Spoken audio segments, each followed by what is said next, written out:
Hello అందరికీ welcome to M J updates. ఈ కొత్త చేయూత పెన్షన్ల గురించి ఎంతోమంది అయితే ఎదురు చూస్తున్నారు. అలాంటి వాళ్ళకు ఒక గుడ్ న్యూస్. కొత్త చేయూత పెన్షన్లు అయితే పెంచబోతున్నారు. అవి ఎప్పటి నుంచి పెంచబోతున్నారు, అలాగే కొత్తగా ఎవరైనా అప్లై చేసుకోవాలంటే ఎక్కడ అప్లై చేసుకోవాలి, ఎప్పుడు అప్లై చేసుకోవాలి, ఇలాంటి ఇన్ఫర్మేషన్ ఈ వీడియోలో చెప్పబోతున్నాను. సో వీడియోని స్కిప్ చేయకుండా కంప్లీట్గా చూడండి.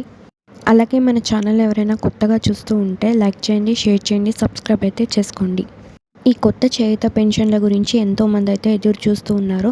అలాగే చాలామంది ఇప్పటికే అప్లై అయితే చేసుకున్నారు, కొన్ని లక్షల మంది ఈ పెన్షన్ల కోసం. అలాగే నవంబర్ నెల పెన్షన్స్ అయితే పంపిణీ చేయడం స్టార్ట్ చేశారు. ఈ నవంబర్ నెల పెన్షన్స్ అయితే పెంచలేదు. ముందులాగానే వికలాంగులకు 4,000, వృద్ధులకు, వితంతువులకు, ఒంటరి మహిళలకు 2,000 అయితే పంపిణీ చేస్తున్నారు. ఈ నెల కూడా పాత పెన్షన్లే పంపిణీ చేస్తున్నారు.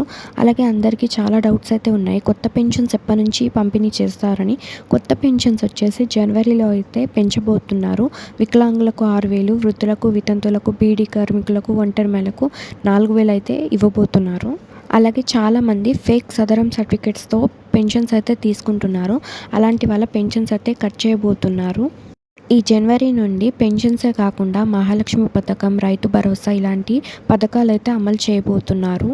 అలాగే కొత్త వాళ్ళు ఎవరైనా ఈ పెన్షన్స్ కోసం అప్లికేషన్స్ పెట్టుకోవాలనుకుంటే మీ దగ్గరలో ఉన్న మున్సిపల్ కార్యాలయంలో అప్లై అయితే చేసుకోండి. ఈ కొత్త పెన్షన్స్ గురించి అప్లై చేసుకోవడానికి రిక్వైర్డ్ డాక్యుమెంట్స్ అయితే తీసుకొని అప్లై అయితే చేసుకోండి. అండ్ అలాగే సదరం సర్టిఫికేట్స్ కూడా కంపల్సరీగా ఉండాలి ఈ పెన్షన్ అప్లికేషన్ కోసం.